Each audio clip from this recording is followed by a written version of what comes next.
Bonjour à tous et bienvenue dans ce nouvel épisode de l'Avant en héritage. Alors, je suis trop contente de vous retrouver aujourd'hui pour un nouvel épisode. Ça fait longtemps parce que c'était les vacances, que j'étais à gauche, à droite, que j'ai exploré le monde durant cet été.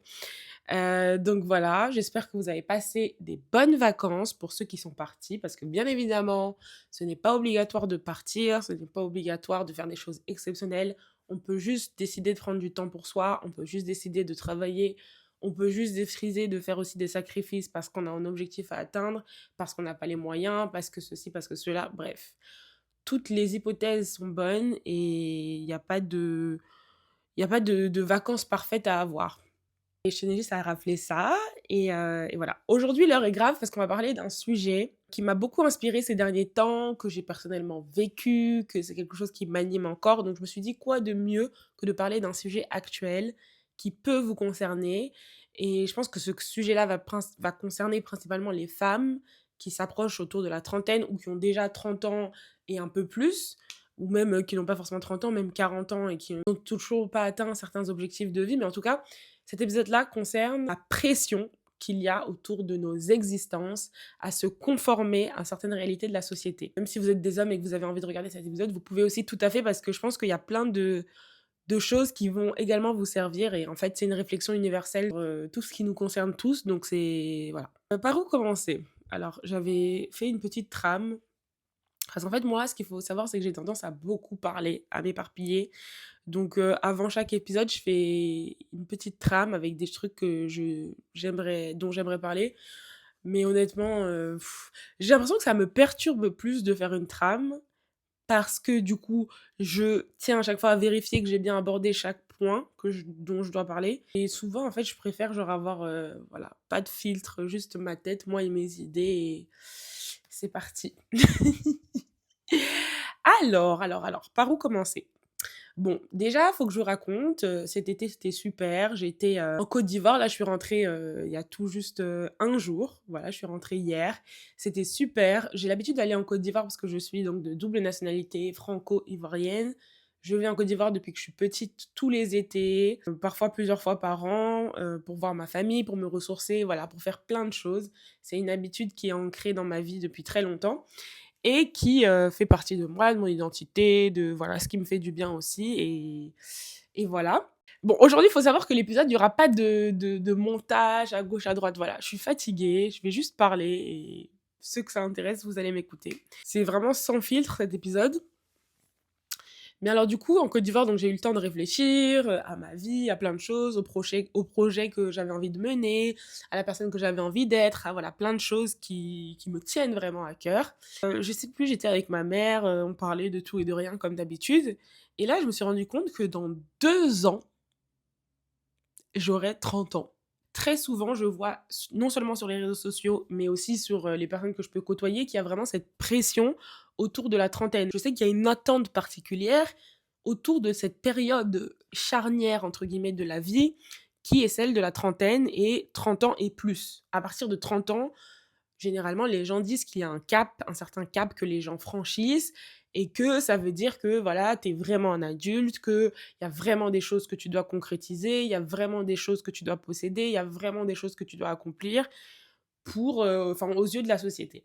Et c'est vrai que moi, ce discours, celui de la pression autour des 30 ans et après 30 ans, moi, il m'a jamais vraiment très beaucoup perturbée parce que bah, tout simplement, je suis une personne qui est très chill dans mes retranchements. Enfin, je suis pas du tout quelqu'un qui m'inquiète pour les choses et encore moins sur ce genre de choses en fait parce que j'ai une conception de la vie qui fait que il y a vraiment peu de choses qui me stressent et je me dis que surtout que ma vie elle est infinie donc je vois pas ma vie, enfin j'allais dire que je vois pas ma vie selon des étapes, si bien évidemment parce que j'estime qu'on avance au quotidien selon des étapes en particulier et c'est ça aussi qui nous permet de réaliser aussi les accomplissements au fur et à mesure des années. Mais en tout cas, tout ce qui est les caps des, je sais pas, des 20 ans, des 18 ans, des 30 ans et tout, moi, ça m'a jamais trop affecté parce que je me dis, bon, c'est la vie. Et justement, moi, c'est quelque chose que j'aime beaucoup prendre de l'âge, même si à chaque fois qu'on me voit, on me dit que je fais 22 ans et tout, bon, ok. Je sais pas trop comment je dois le prendre. En tout cas, c'est pas quelque chose qui me fait peur de prendre de l'âge. D'ailleurs, j'adore fêter mes anniversaires. C'est quelque chose qui me, vraiment, hein, qui me donne beaucoup de joie. En fait, je vois ça comme une grâce d'avancer dans la vie, d'avoir l'opportunité de recommencer tous les jours, de se dire qu'on franchit un peu des cycles importants. Et donc là, en Côte d'Ivoire, donc j'ai pris conscience que j'avais 30 ans dans 2 ans. Et j'étais en mode, ah ouais, quand même. Enfin, en fait, ça m'a fait bizarre. Enfin, je sais pas que j'ai eu un coup de panique, mais je me suis dit, moi qui d'habitude, ces choses-là, ça m'atteint pas trop, je me suis dit, j'avoue, en fait, j'ai bientôt 30 ans, genre, faut que j'arrête d'être dans le déni, quoi. Mon âge au quotidien, c'est pas une donnée que je donne régulièrement. C'est-à-dire que, il y a pas longtemps, on m'a demandé quel âge j'avais, et à chaque fois qu'on me pose cette question, j'hésite. Genre, vraiment, il y a une période de latence où pendant je sais pas, 30 secondes, je suis en mode, quel âge j'ai déjà? Parce qu'en fait, c'est pas quelque chose que je donne au quotidien. Genre, je m'identifie pas du tout par rapport à mon âge. D'ailleurs, c'est une bonne question de savoir par quoi exactement je m'identifie. Mais d'ailleurs, c'est aussi une bonne question parce que en réalité, l'âge, c'est un peu une construction sociale. Enfin, dans le sens où il y a plein de sociétés dans laquelle l'âge, c'est pas forcément très important. Même dans mon pays, qui est la Côte d'Ivoire, il y a des gens qui connaissent pas leur âge. Enfin, en fait, il y a pas forcément ce truc de dater les âges, notamment les gens qui peuvent vivre dans des villages ou quoi.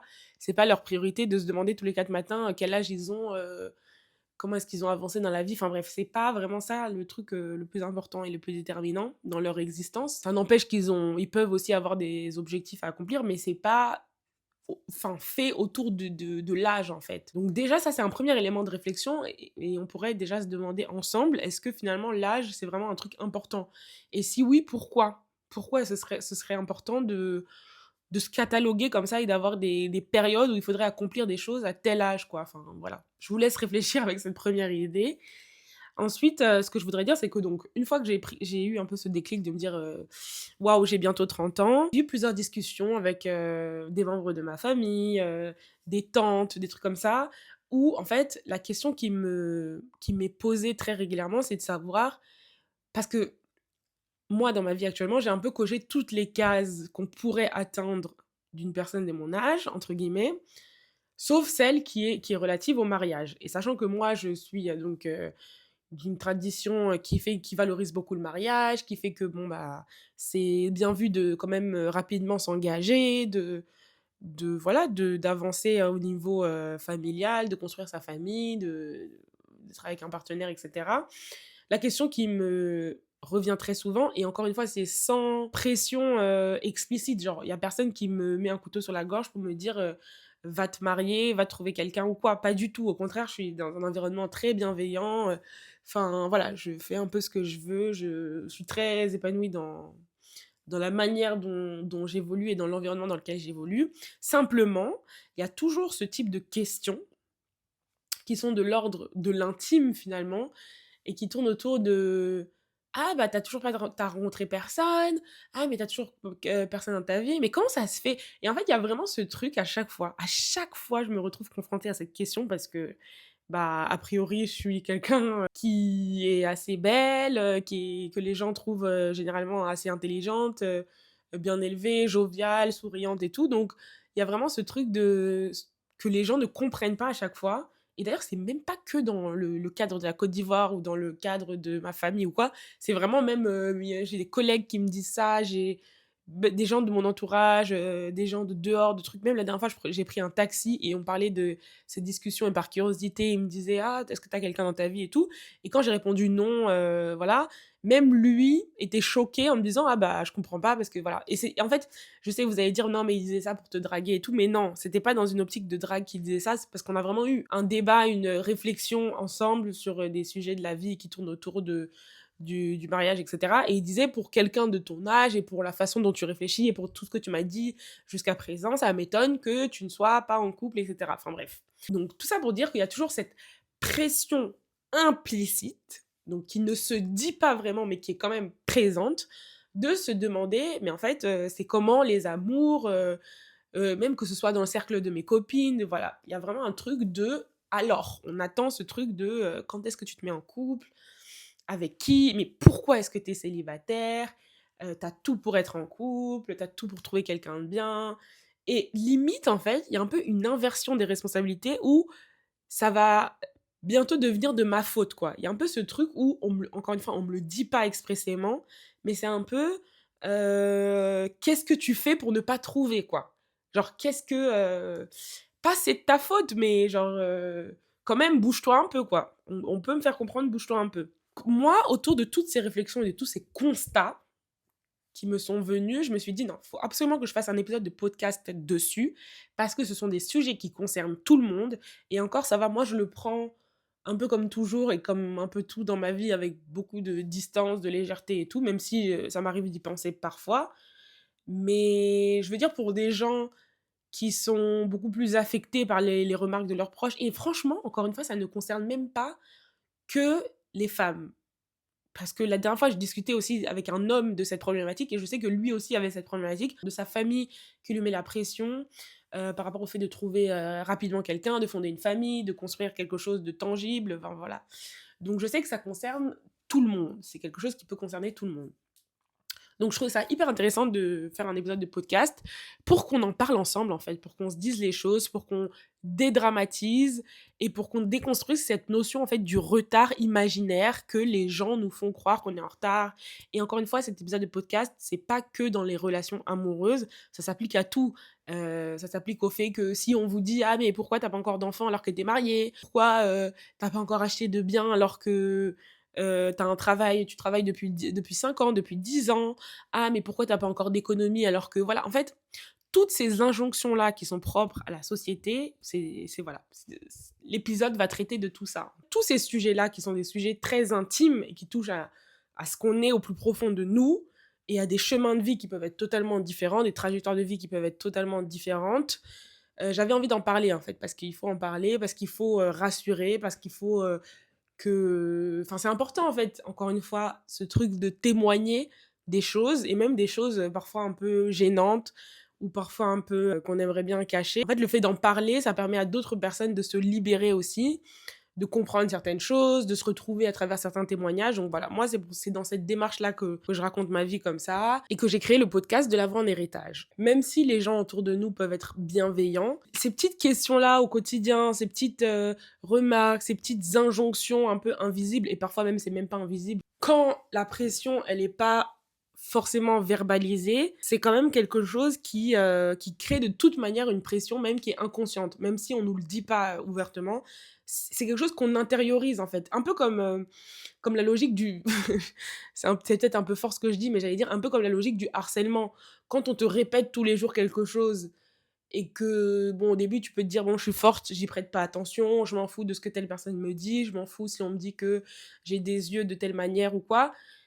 Au final, ça rentre dans ta tête inconsciemment. Et là, en fait, c'est exactement la même logique. En fait, quand on te répète plusieurs fois la même chose, dans des environnements différents, dans des contextes différents, des timings différents, tu commences à penser que en fait, c'est toi qui as un problème et que faudrait peut-être satisfaire à ces exigences, à ces exi- à ces exigences-là. Alors qu'en fait, pas du tout. Et c'est ce qu'on va voir dans cet épisode.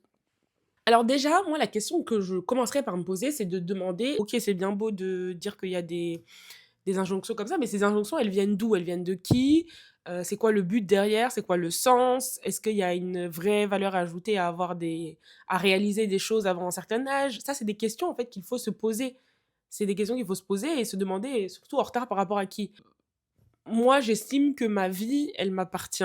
Bien évidemment, comme tout le monde, j'aspire à réaliser des choses, hein, j'aspire pas à rester au même endroit toute ma vie et je pense que c'est dans l'évolution naturelle de tout un chacun. Tout le monde aspire à réaliser des choses dans sa vie. On a des trajectoires de vie différentes, on a des modes de fonctionnement différents, on a des modes de pensée différents. En fait, on est tous tellement différents dans ce qu'on est, dans ce qu'on vit, dans ce qu'on ressent, dans ce qu'on comprend du monde que, en fait, je trouve ça trop bizarre d'imposer à plein de gens différents de suivre un chemin similaire, en fait, dans leur vie. Donc ça, c'est une première chose. Et surtout, moi, ce qui me dérange dans tout ça, c'est le fait qu'on fasse de ces étapes-là qu'on nous impose de franchir des indicateurs de notre valeur. Genre, pourquoi le fait d'avoir des enfants avant 40 ans, le fait de s'être trouvé un partenaire de vie avant 30 ans, ce serait un indicateur de notre valeur. Pourquoi, en fait, quelqu'un qui aurait fait tout ça avant une autre personne serait plus valorisé? Parce que moi, personnellement, ma valeur, elle dépend de déjà mon propre regard, des actes que je pose au quotidien, de la façon dont je me perçois, de comment j'avance dans ma vie.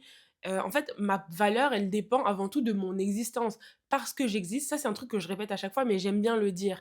Déjà, je vaux quelque chose parce que déjà, j'existe. Si je n'existe pas, si j'étais pas en train de vous parler devant ce podcast, si ma mère m'avait pas accouché il y a déjà presque 30 ans, eh bien, oui, je ne vaudrais rien parce que je n'aurais aucune existence.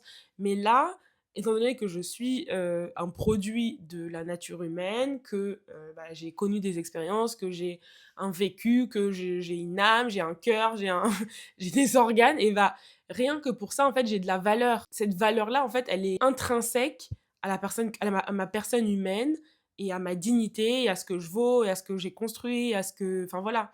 Il n'y a pas de... En fait, je vois pas pourquoi cette valeur-là, elle serait déterminée par l'obtention de choses extérieures.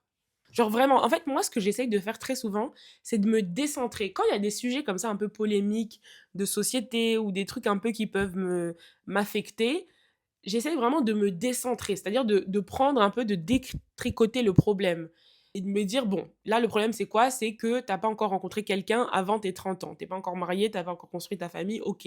Mais c'est quoi le véritable problème de cette pseudo-problématique en réalité? Est-ce que ma vie, elle s'arrête à partir de l'âge de 30 ans? Est-ce que objectivement, l'âge de 30 ans, c'est déjà être trop vieux et avoir raté déjà sa vie? Enfin, objectivement. Et même quand je vois mes parents, je me dis, mais enfin, ça se trouve, il leur reste encore 40 ans à vivre, quoi. Et 40 ans, c'est énorme. Vous savez combien de choses on peut réaliser à 40 ans? Et je suis très loin d'avoir leur âge. Donc je me dis, si eux, déjà, il leur reste 40 ans à vivre, moi, il me reste combien d'années à vivre? Si tout se passe bien, bien évidemment. Mais je me dis, toujours remettre les choses dans une perspective. Et d'ailleurs, c'est un très bon exemple. Mes parents, même quand je parle d'eux, que je pense à eux et que je vois comment ils ont évolué dans leur vie, tout ce qu'ils ont traversé, tout ce qu'ils ont pu acquérir maintenant, en fait, je me rends compte que ça intervient assez tardivement, en fait, dans leur chemin de vie et dans leur existence et dans tout ce qu'ils ont pu construire et de tout ce qu'ils ont voulu avoir ou quoi. Je me rends compte tout simplement aussi que c'est juste l'évolution normale des choses. Il y a pas de... En fait, je sais pas pourquoi aujourd'hui on est dans une sphère, dans un monde où on valorise trop le fait d'accomplir des choses assez rapidement, assez... Enfin voilà, alors que en fait, ce n'est pas la vraie vie. Et c'est ça que j'essaye de vous transmettre à travers ce que je suis en train de raconter. Et c'est là où j'en viendrai avec un exemple très pertinent qui est celui de l'ère bah, des réseaux sociaux, qui fait que aujourd'hui tout est sujet à comparaison.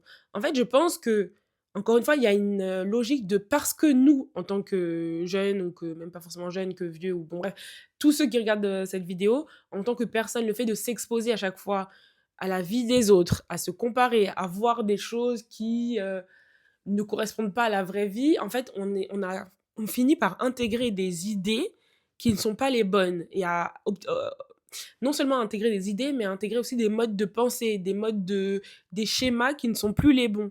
Et c'est là où d'ailleurs on voit aussi les dangers que peuvent comporter les réseaux sociaux et compagnie. Mais voilà, il y a vraiment cette logique de comparaison permanente qui accentue vraiment ce sentiment d'être en retard sur sa vie. Et encore une fois, je parle de tous les domaines, que ce soit être en retard pour avoir des enfants, être en retard pour se marier, être en retard pour trouver l'amour de sa vie, être en retard pour avoir un bon travail, être en retard pour faire des études. Enfin voilà, en fait, il faut juste, encore une fois, à chaque fois, si on veut vraiment parler de retard et de vraiment faire un point sur sa propre vie, l'idée, c'est vraiment de partir de sa propre expérience humaine, de voir d'où est-ce qu'on vient. Est-ce que le point de départ, c'est-à-dire du moment où je suis née, tout ce que j'ai traversé jusqu'à présent, est-ce que c'est cohérent? Là où j'en suis aujourd'hui, est-ce que c'est cohérent avec le point de départ où j'ai débuté? Avec tout ce que j'ai traversé? Avec tout ce que j'ai dû affronter? Avec tout le manque de moyens dont j'ai dû faire face? Avec toutes les problématiques familiales auxquelles j'ai été confrontée? Enfin bref, encore une fois, il faut toujours voir les choses dans un ensemble et se placer dans une logique globale, en fait, et pas juste prendre des éléments détachés de nos existences et en faire des conclusions. Parce qu'en fait, je pense qu'en en procédant de la sorte, déjà, on sera toujours malheureux et il y aura toujours cette logique d'insatisfaction permanente. Et il y a aussi une réflexion hyper pertinente que j'ai eue il y a pas longtemps par rapport à tous ces sujets-là, de la pression autour du mariage et de toutes ces choses-là. Je me suis dit, mais en fait, dans mon exemple personnel, on me dit souvent, ce qui me manque, oui, c'est un partenaire de vie, t'es pas encore marié, t'as pas encore rencontré quelqu'un, t'as pas encore construit ce truc-là, qui est quand même important dans notre société. Je me disais, mais en fait, les gens ne se rendent pas compte de tout ce que j'ai accompli dans ma vie, seulement l'âge que j'ai actuellement. C'est-à-dire souvent, vraiment, et c'est sans prétention aucune, sans voilà, mais juste, je parle avec le cœur de quelqu'un qui est lucide sur sa propre vie et qui a une bonne connaissance de sa personne et qui a pu, se travailler sur elle-même, avoir des remises en question, avoir des réflexions très profondes sur le sens de la vie, avoir eu le temps d'être aussi, de m'isoler, de me comprendre, de chercher à savoir comment je fonctionne et cetera. Je pense que vous pouvez même pas imaginer comment je suis reconnaissante de la personne que je suis aujourd'hui, à l'heure où je suis en train de vous parler.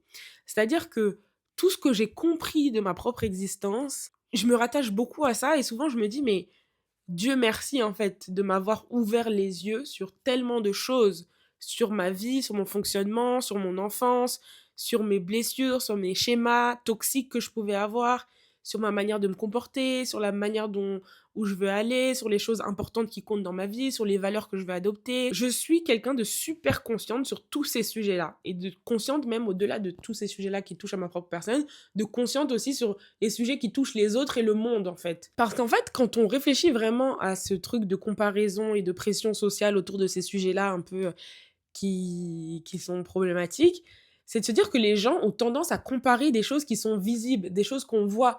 On peut pas comparer l'intériorité de quelqu'un à une autre personne parce qu'on ne la connaît pas et qu'on ne la vit pas. Et par exemple, c'est facile de dire entre quelqu'un qui n'a pas de voiture et quelqu'un qui en a une, entre quelqu'un qui a acheté un appartement et quelqu'un qui n'en a pas acheté, c'est facile de pointer du doigt et de dire ah telle personne a ça, mais cette personne elle a pas ça. Telle personne, elle voyage tout le temps, mais cette personne, je vois que son mode de vie, c'est pas ça. Telle personne, elle a tel style de vie, mais l'autre non. C'est facile de comparer et de mesurer les choses par rapport à des éléments extérieurs qu'on voit, qui sont visibles.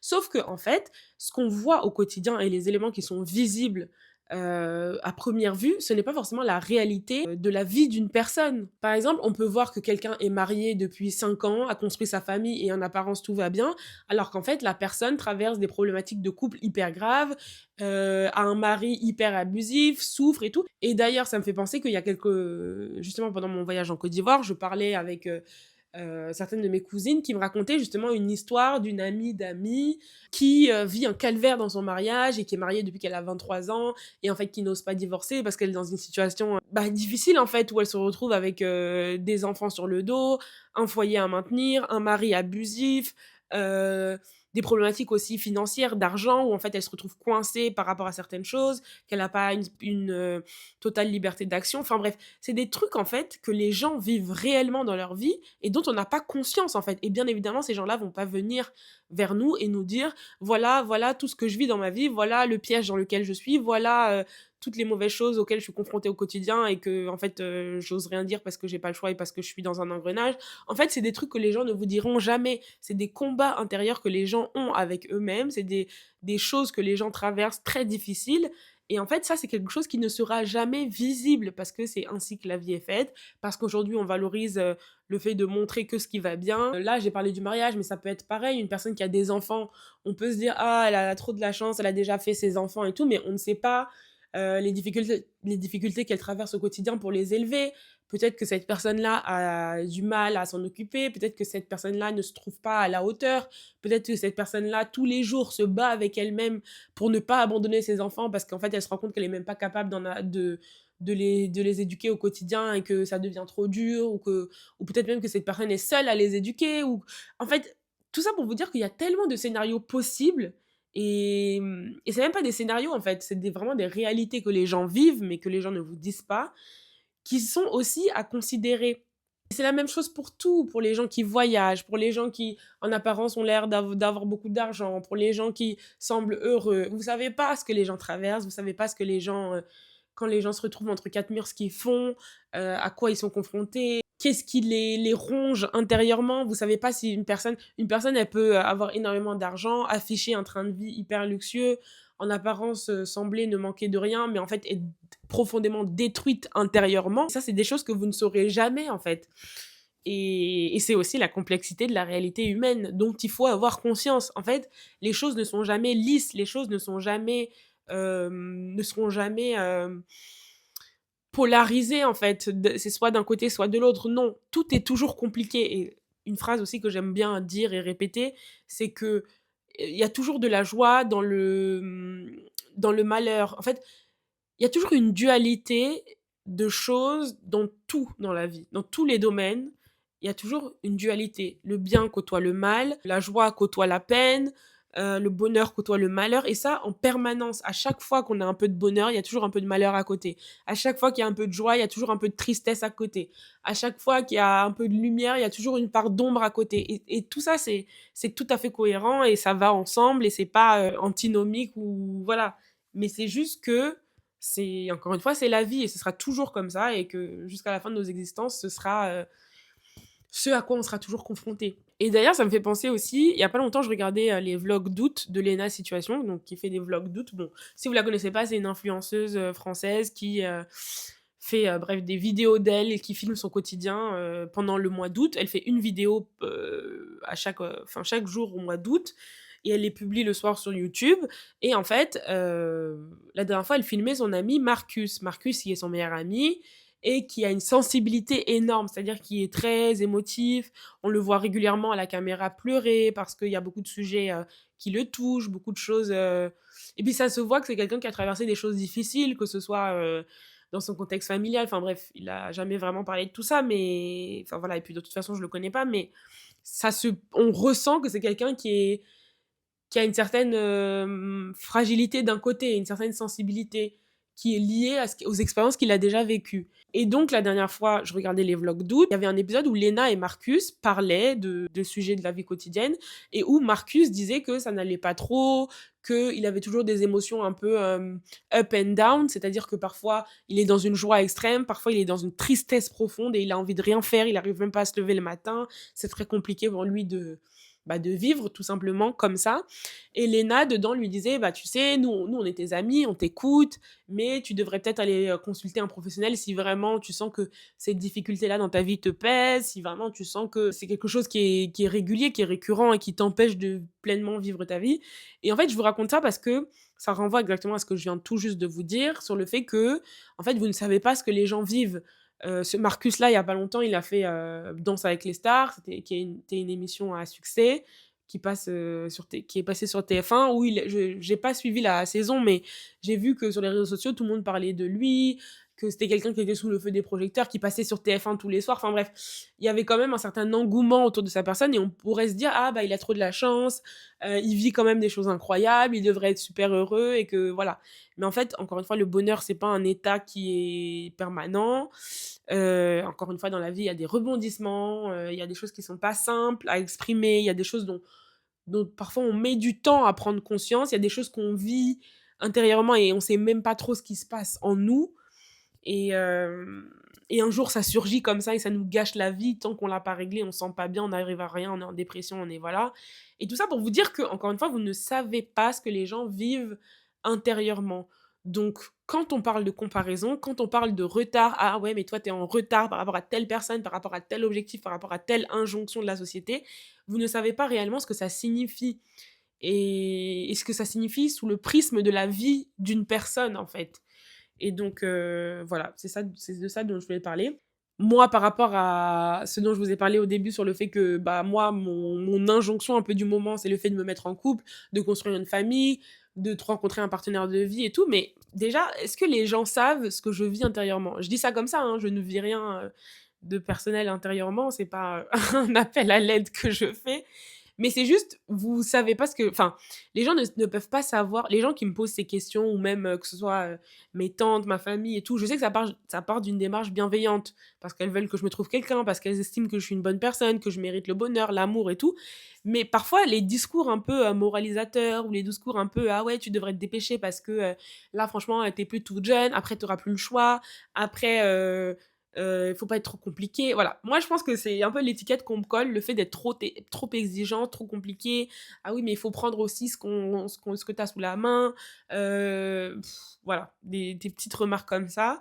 Enfin, en fait, tout ça, je l'entends, c'est gentil. Il y a aussi du vrai dans ces remarques-là, mais il y a aussi beaucoup de faux, dans le sens où, encore une fois, je suis la seule personne qui peut avoir un prisme réel sur ma propre vie et sur ce que je ressens intérieurement et de ce que je suis capable d'accueillir dans ma vie et de ce que je suis capable de faire dans ma vie à l'heure actuelle où je vous parle. C'est-à-dire que là, on me voit, je suis à la caméra, mais quand je vais éteindre la caméra, vous savez pas ce que je vais faire, vous savez pas ce que je traverse, vous savez pas ce dont j'ai envie, vous savez pas ce dont je suis capable. Et encore une fois, c'est vraiment ce sur quoi je voudrais insister, sur le fait de laisser aux gens la liberté en fait, d'avancer conformément à ce qu'ils sont capables de faire, en fait, à ce qu'ils sont capables de produire, à ce qu'ils sont capables de réaliser. Et encore une fois, ça renvoie aussi à ma vision spirituelle du monde. Mais c'est pour ça qu'on dit que les hommes proposent et Dieu dispose. Dans le sens où on a tous des plans, des objectifs, des idéaux et tout de vie.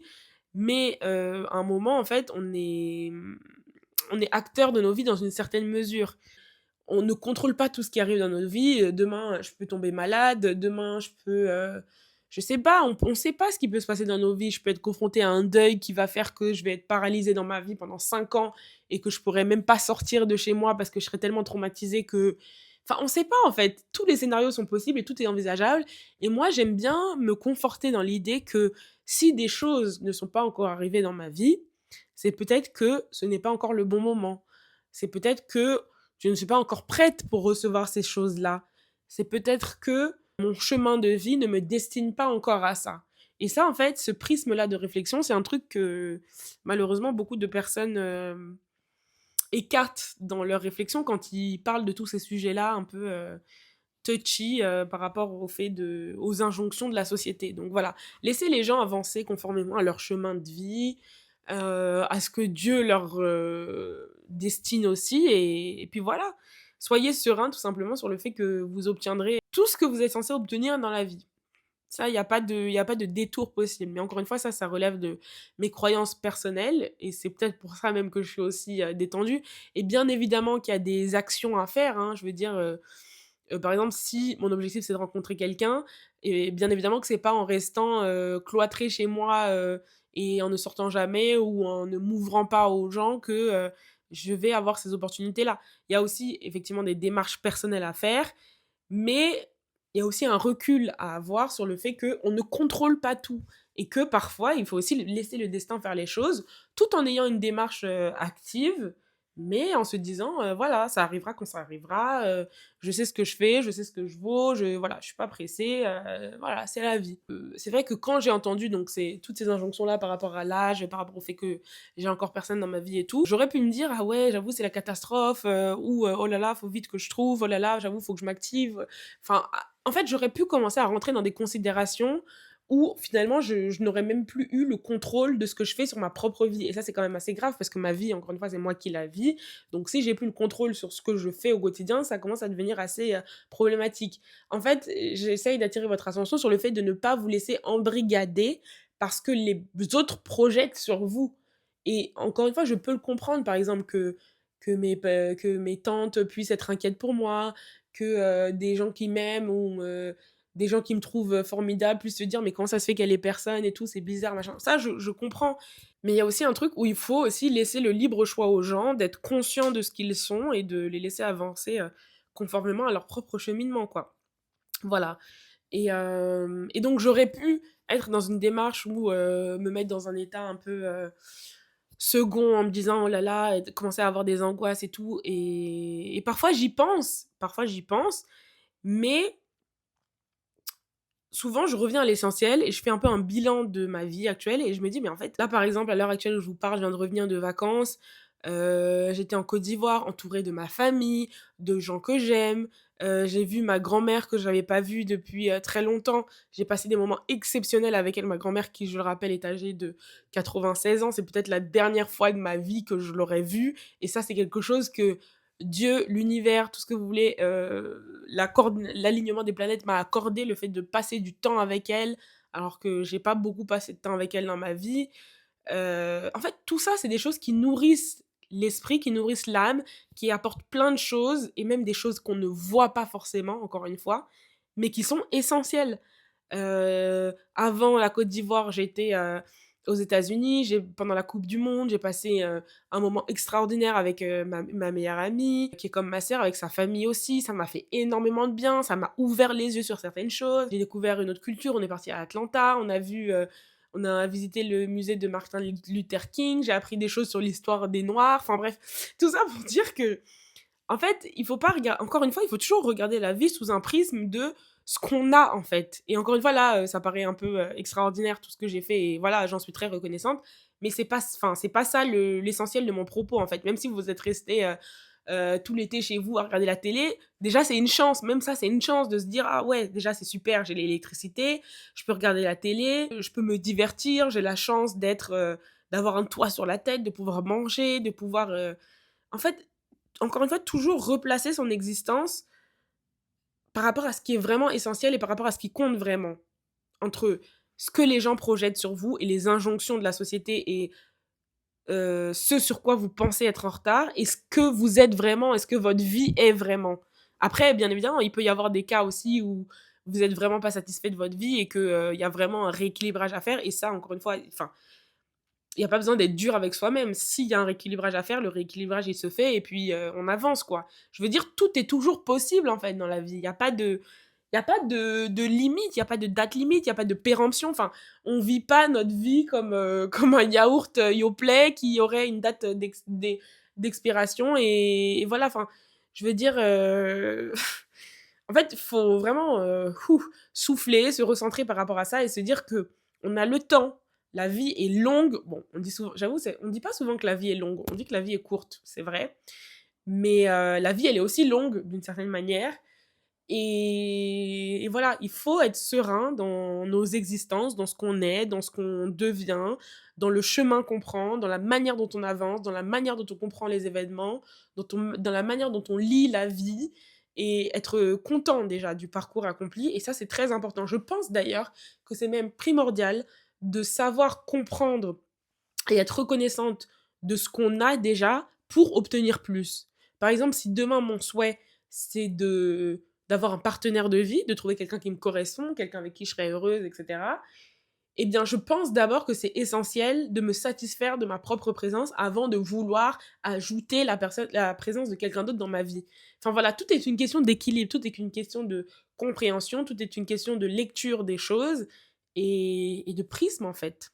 Et donc voilà, et pour en revenir à ce que je disais, donc par rapport aux vacances que j'ai passées, et c'est pas qu'une question de vacances, c'est aussi une question, comme je vous disais, de intérieurement, vraiment, ces dernières années, et notamment là, ces deux dernières années, notamment l'année 2025 aussi, donc l'année dernière, ça a été des années, mais qui ont changé ma vie, des années révélatrices de ma personne, qui m'ont fait grandir en maturité à un point que vous ne pouvez même pas imaginer. C'est-à-dire qu'aujourd'hui, même, je lis la vie d'une manière que certains ne pourront jamais comprendre, en fait. Donc, et d'ailleurs, souvent, je me sens peut-être un peu en décalage par rapport à ça, où je me dis, bon, voilà, il y a même des choses dont je parle même pas parce que je sais que ça ne sert à rien d'en parler parce que je suis pas sûre que tout le monde puisse vraiment comprendre où est-ce que je veux en venir. Mais c'est pour vous dire à quel point je suis reconnaissante, en fait, d'avoir appris des choses, d'avoir compris mon histoire, d'avoir osé faire certaines démarches, d'avoir pris mon bien-être en charge, d'avoir eu des réflexions sur le pardon, sur le fait d'avancer, sur le fait d'être, comment dire, tolérant avec sa propre personne, avec ce qu'on a vécu, avec ses propres défaillances, avec ses propres parts d'ombre, enfin bref, tout ça c'est des trucs hyper deep quoi, qu'il faut prendre le temps de découvrir en soi, et c'est ça que c'est un truc que j'aime bien dire, mais et surtout quand je regarde autour de moi, même dans les personnes plus âgées, que je peux connaître de près ou de loin, voilà, je me rends compte qu'il y a des gens qui n'ont jamais fait ce travail-là intérieur dans leur vie, c'est-à-dire dans toute une vie. Aujourd'hui, ils peuvent avoir 60 ans, 70 ans, ou même pas forcément, même peut-être être plus jeunes ou quoi, mais c'est des gens qui n'ont jamais pris conscience de tout ça. Et moi, à peine 30 ans, j'ai déjà conscience d'énormément de choses. Et ça me conforte vraiment dans l'idée que, bah, déjà, j'avance dans la bonne direction et que je suis pas du tout en retard, en fait. Je suis même très en avance par rapport à qui je suis et à où, encore une fois, entre guillemets, je suis censée être à cet âge-là. Et donc, encore une fois, c'est aussi pour vous dire que, ok, il y a la valeur extérieure des choses, de ce qu'on possède, de ce qu'on accomplit, de ce qu'on crée comme famille, comme partenaire de vie, comme, voilà, comme ambition, machin. Mais il y a aussi la valeur humaine de ce qu'on est vraiment, de comment on travaille sur soi, de comment on se développe en tant que personne humaine, de comment on décide que du chemin que nos vies, des tournures que nos vies vont prendre. Et aussi, bon, ça fait déjà longtemps que je parle, donc je finirai aussi par ça.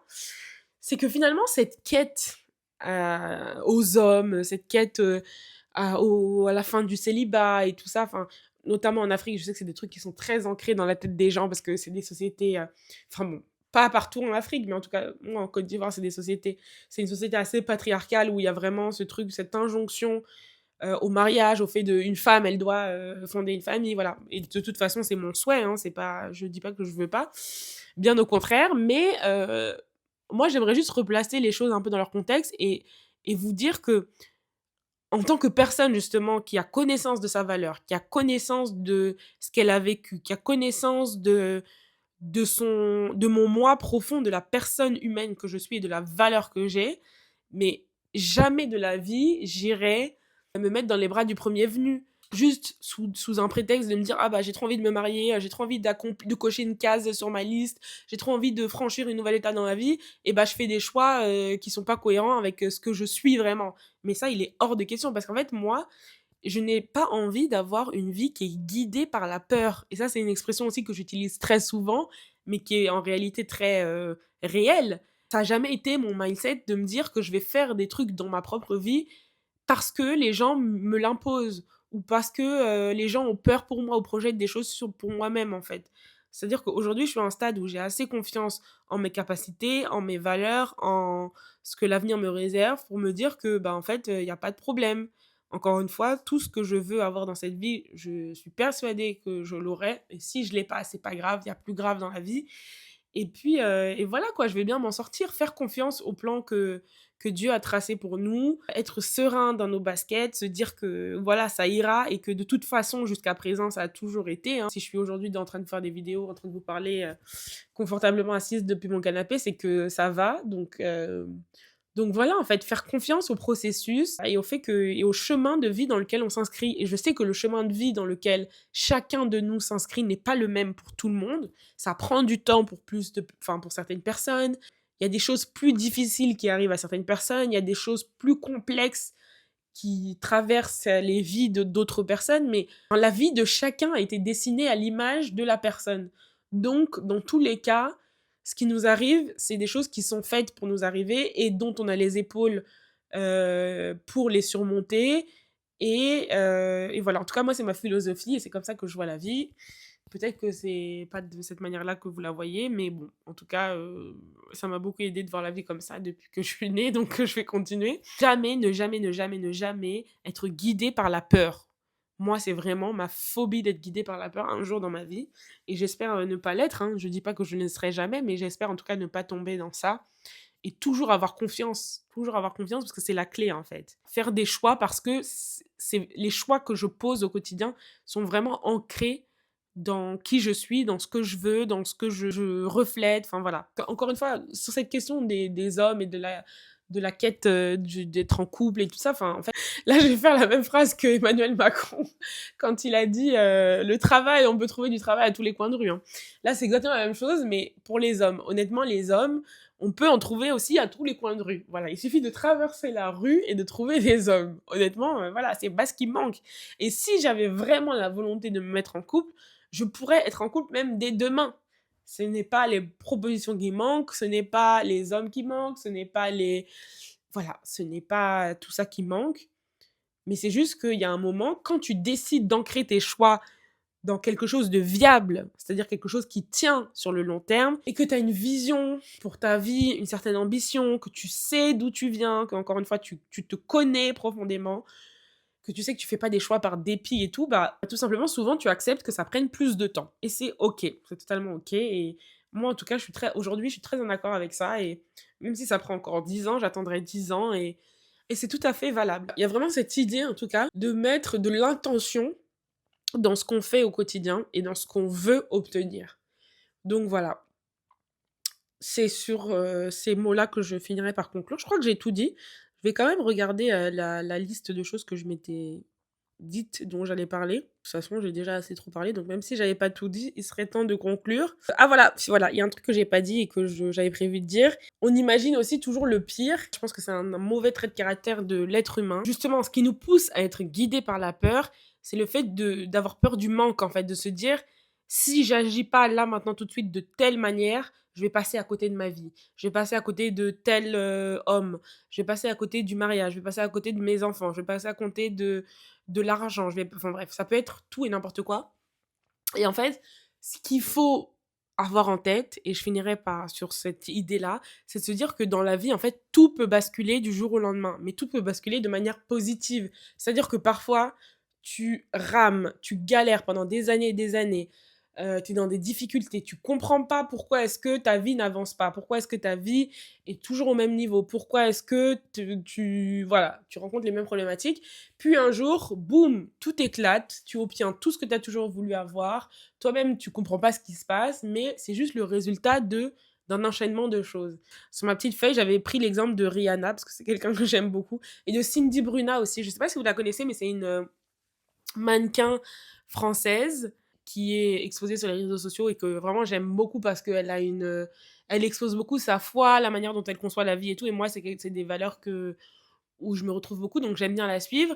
Et bah, par exemple, là, je crois qu'elle a un peu plus de la trentaine, et il y a pas longtemps, il y a quelques mois, elle s'est mariée et elle a fait une publication Instagram en expliquant le cheminement par lequel elle est passée et en disant que elle avait fait justement des prières à Dieu pour dire qu'elle recherchait un homme dans sa vie, mais qu'elle trouvait pas, qu'elle a eu peur à des moments parce qu'effectivement, bah, elle prenait de l'âge, etc.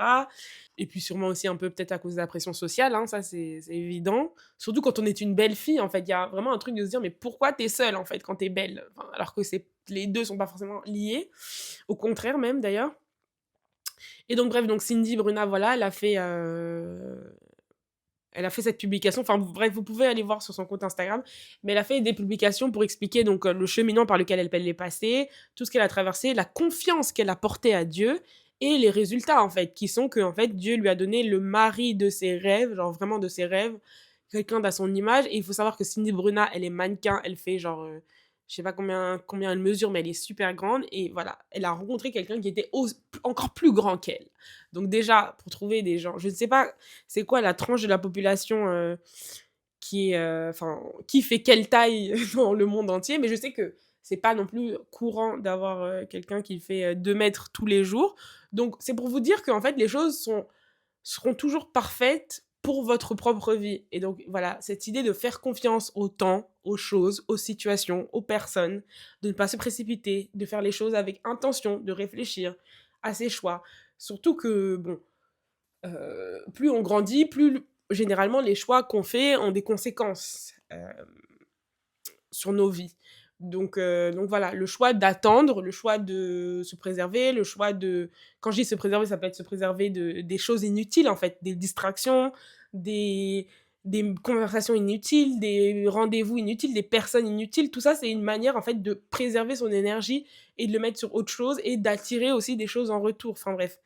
Euh, Bon, là, j'ai déjà trop parlé. Je pense que j'en ferai encore un autre épisode de podcast si ces sujets-là vous intéressent. En tout cas, merci de m'avoir écouté. J'avais aussi pris l'exemple de Rihanna, voilà, parce que Rihanna aussi, pareil, elle vient de créer sa famille, voilà, je crois qu'elle a, je sais plus, 36 ans ou 37, voilà.